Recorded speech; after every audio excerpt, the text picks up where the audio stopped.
Good evening, and thank you for joining us on this Wednesday, the 22nd of January.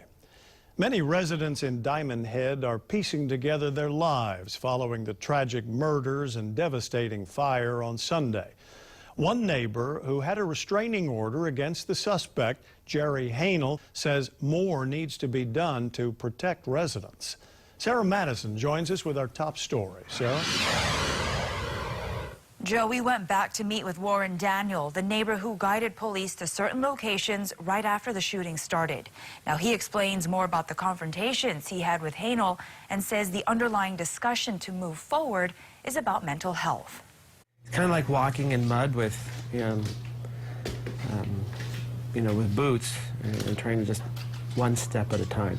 For Warren Daniel, looking for normalcy can be overwhelming at times. There's a lot of people that are suffering on that street. I don't know what the exact head count is, but if you took an average of, 4 people times 7 homes, it's nearly 30 people. Daniel questions about moving forward without seeing real change that helps protect citizens. Yes, I can rebuild, but am I rebuilding, in the same spot that there's a new Jerry Hanel? They say you can see. Daniel tells us his neighbor, Jerry Hanel, attacked him and broke his shoulder, which led to Daniel filing a temporary restraining order in 2014.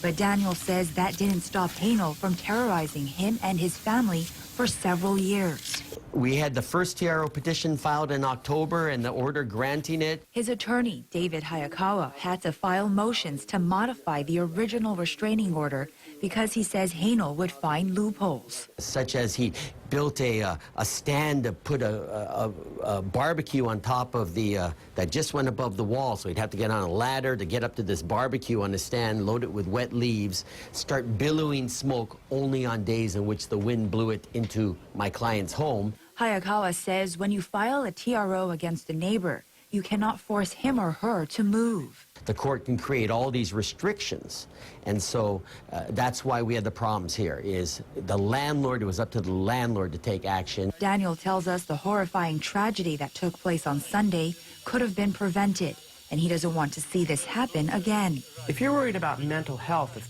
people who you're issuing temporary restraining orders to and restraining orders to, the underlying discussion is mental health. So maybe a mental health evaluation should be part of a TRO, so you really know. So if someone is being, negatively impactful, verbally or physically or threateningly in terms of, then we need to have a way of determining whether this is a systemic issue. Now, under a TRO, a person is not allowed to be in possession of a firearm, but Hayakawa says under current laws, officials do not have authority to search a home for illegal firearms once a TRO has been served. Back to you, Joe.